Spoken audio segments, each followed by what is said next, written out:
जय श्री राम दोस्तों। शारदीय नवरात्र अब अंतिम पड़ाव पर पहुंच चुका है। आज मां दुर्गा के 8वें स्वरूप महागौरी की पूजा की जाती है।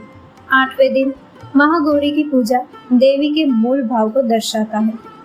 देवी भागवत पुराण के अनुसार मां के 9 रूप और 10 महाविद्याएं सभी आदि शक्ति के अंश और स्वरूप है, लेकिन भगवान शिव के साथ उनकी अर्धांगिनी के रूप में महागौरी सदैव विराजमान रहती है। इनकी शक्ति अमोघ और सदैव फलदायिनी है। नवरात्र की अष्टमी तिथि को विशेष महत्व रखती है, क्योंकि कई लोग इस दिन कन्या पूजन कर अपना व्रत खोलते हैं। आइए जानते हैं कि माँ गौरी के बारे में विशेष बातें। देवी भागवत पुराण के अनुसार देवी पार्वती का जन्म राजा हिमालय के घर हुआ था। देवी पार्वती को मात्र 8 वर्ष की उम्र में अपने पूर्व जन्म की घटनाओं का आभास हो गया है और तब से ही उन्होंने भगवान शिव को पति रूप में प्राप्त करने के लिए तपस्या शुरू कर दी थी। अपनी तपस्या के दौरान माता केवल कंदमूल, फल और पत्तों का आहार करती थी। बाद में माता ने केवल वायु पीकर तप करना आरंभ कर दिया। तपस्या से देवी पार्वती को महान गौरव प्राप्त हुआ था, इसीलिए उनका नाम महागौरी पड़ा। इस दिन दुर्गा सप्तशती के मध्यम चरित्र का पाठ करना विशेष फलदायी माना जाता है। माता की तपस्या की प्रसन्न होकर भगवान शिव ने उनसे गंगा स्नान करने के लिए कहा। जिस समय माँ पार्वती स्नान करने गई, तब देवी का एक स्वरूप श्याम वर्ण के साथ प्रकट हुई, जो कौशिकी कहलाई, और एक स्वरूप उज्जवल चंद्र के समान प्रकट हुआ, जो महागौरी कहलाई। गौरी रूप में माता अपने हर भक्त का कल्याण करती है और उनको समस्याओं से मुक्त करती है। जो व्यक्ति किन्हीं कारणों से 9 दिन तक उपवास नहीं रख पाते हैं, उनके लिए नवरात्र में प्रतिपदा और अष्टमी तिथि को व्रत रखने का विधान है। इससे 9 दिनों तक व्रत रखने के समान फल मिलता है।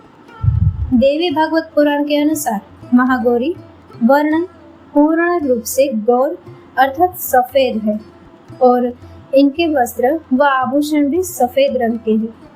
माँ का वाहन वृषभ अर्थात बैल है। माँ के दाहिना हाथ अभय मुद्रा में है और नीचे वाला हाथ में दुर्गा शक्ति का त्रिशूल है।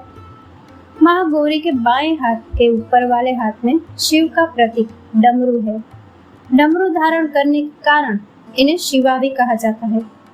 माँ के नीचे वाला हाथ अपने भक्तों को अभय देता हुआ वर मुद्रा में है।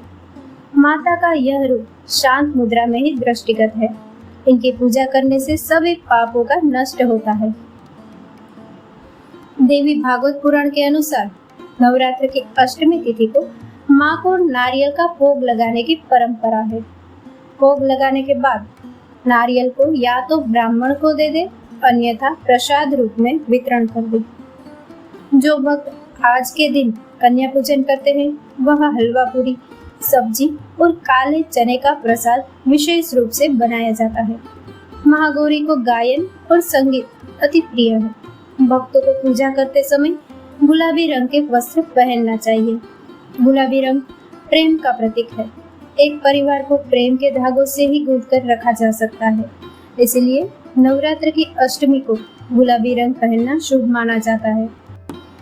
जो भक्त इस दिन कन्या पूजन करते हैं, वह माता को हलवा व चना के प्रसाद का भोग लगाना चाहिए। इस दिन कन्याओं को घर पर बुलाकर उनके पैरों को धुलाकर मंत्र द्वारा पंचोपचार पूजन करना चाहिए। रोली, तिलक लगाकर और कलावा बांधकर सभी कन्याओं का हलवा पूरी, सब्जी और चने का प्रसाद परोसे। इसके बाद उनसे आशीर्वाद लें और सामर्थ्य अनुसार कोई भेंट व दक्षिणा देकर विदा करना चाहिए। ऐसा करने से भक्त की सभी इच्छाएं पूर्ण होती है और सौभाग्य की प्राप्ति होती है। माँ का यह रूप मोक्षदायी है, इसलिए इनकी आराधना करने से असंभव कार्य भी संभव हो जाते हैं। दोस्तों, इस कथा को लाइक, शेयर और हमारे चैनल को सब्सक्राइब करना ना भूले। जय श्री राम।